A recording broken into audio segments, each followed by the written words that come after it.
Okay, Mr. James LaFond, look at you. You are skinnier, right? Less fat. Less fat, right? What did you do? In a nutshell, what did you do, diet-wise? I've never dieted. I was a teenager. When I was 16, I stopped bodybuilding.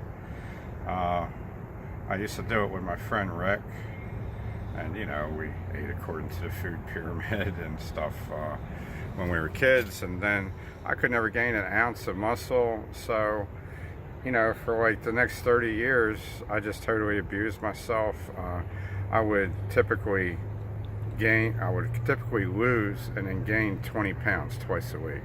I just liked doing it because I was cocky and I knew I could make weight anytime I wanted to. But then in 2007, it took me 5 days to lose 8 pounds. I kind of had probably busted my metabolism by then, largely because I didn't sleep. Okay, so I was going through Pittsburgh and I stopped to see my friend Rick, who's still bodybuilding at 56, and he's shredded. And he looks at me and he says, "You're an eater." like I was an oxygen thief, It was great. Well, like you said, you used to look like a Greek god. Now you just look like a Greek. Yeah, well, now I look like a goddamn Greek, right? Yeah. So I just told him. I said, "Well, I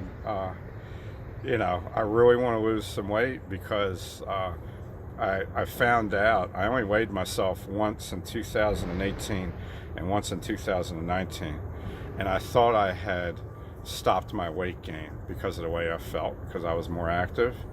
But I had gained 20 pounds in a year at 56. Right. So that's a death sentence. I'm dead in 2 years if that keeps happening. So I want to climb this mountain, which I knew I wouldn't be able to because I wouldn't be able to haul enough water. That's in Utah, right? Yeah, so I said, okay, well, what do I do?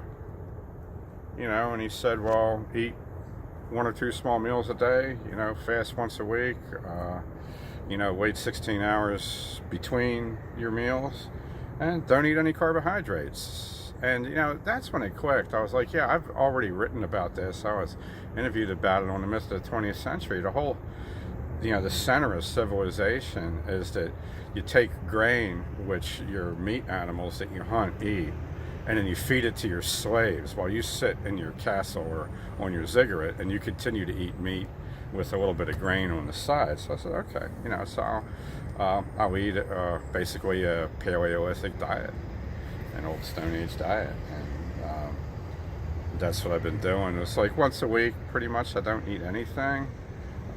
When I don't eat something, I make sure I eat like a teaspoon of salt a day. And I make sure I drink plenty of water.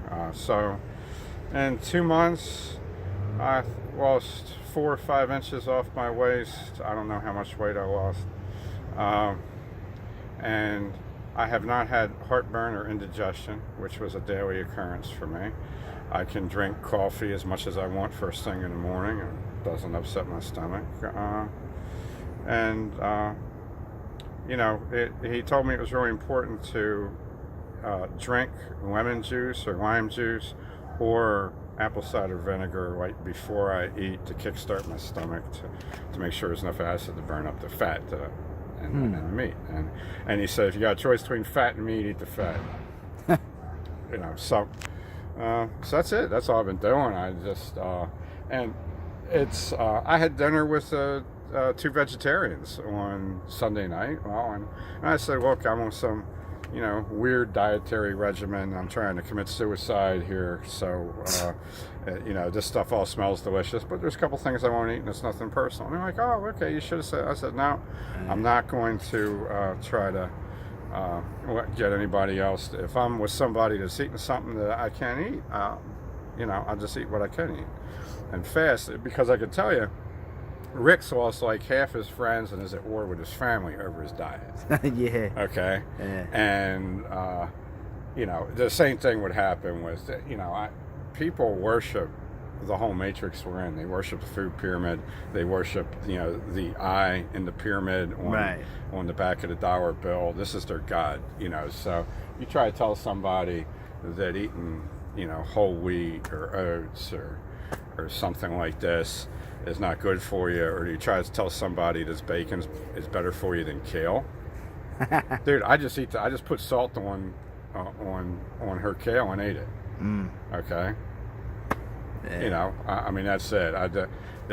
It's going to be very difficult to try to maintain some kind of Paleolithic diet unless you're living with, you know, a bunch of like savage gay bodybuilders or something, you know. And even the stigma of like checking out your weight and going shopping with a dude. Like I was out with Rick. We're at the local supermarket. He's got his Trump 2020 MAGA hat on in the middle of his blue zone. And, you know, he's like, anything you want, throw it in the cart. So I grab a pack of condoms and I throw it in the cart. He's like, what the fuck is that for? I said, well, I'm going back to Baltimore. There's some ladies I'm going to be visiting while I'm down there. And he's got this real deep voice and he just says, oh, great. You know, now they're going to be wondering which one of us old dudes that's shopping together is taking it up the ass. And everybody stops on the front end. Like everybody turns around and looks at us. He's like, see? That's Rick, all right. I said, well, Rick, I bought the condoms. Okay, so it's on you. By the way, listen to the Crackpot podcast with Rick. It was probably the best guest they've had on there so far. So it's funny. It goes to show you that, you know, like being a vegan means you're just an establishment cook. Being a vegan, it's so establishment. But your dude is not. And you know what? I have a lady that friend who's done quite good for herself by eating vegan. But it's very labor intensive. There's a whole lot of food prep. She spends like 6 times as much time eating and prepping as I do because it's not it's not very dense food, and it's hard on your teeth. Oh yeah. You got to chew and gnaw on so much stuff. Again, you're going to be like these deer that Bob told me about. That you know, you shoot them when they're 10 years old and put them out of their mercy because their teeth are ground down to nubs. Yeah. Right. So yeah, for women, I don't have a problem with a vegan diet. I think it can work pretty good. But you know, if you want to be out there, you know, dealing with your foes and the paramilitaries that get sicked on you by the state, you know, you got to be a little bit more dense. Yeah. Okay. Yeah, and just real quick, what kind of reel off some foods that you eat. Oh, bacon. Actually, bacon with like Irish butter smeared on it. Oh, yeah.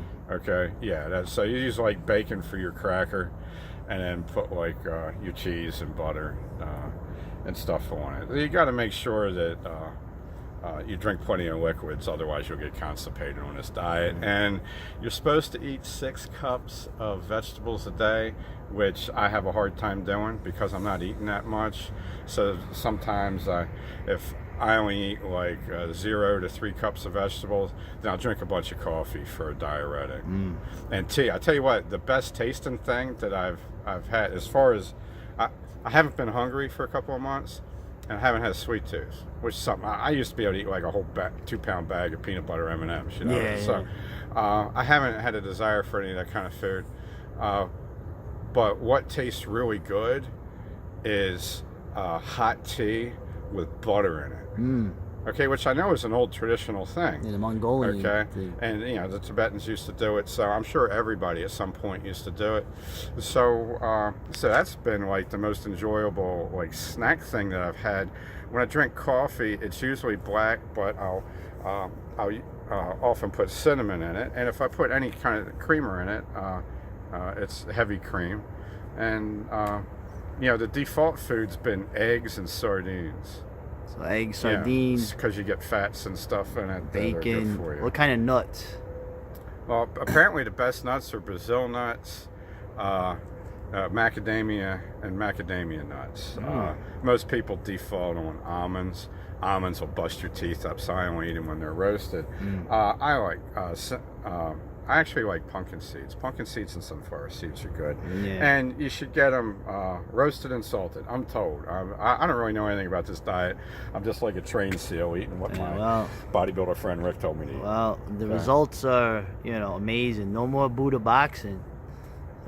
You know what? I guess I got fired from my dollar store Santa Claus gig, but... Nah, but as you've shown in the video I'll put up shortly, there is a good dollar store stuff you can still get. Sardines. Yeah, well, smoked oysters. Yeah, a lot of the canned meats and stuff you get in the dollar store. Coconut oil. Okay. And yeah, the coconut oils turns out it's something that you could use.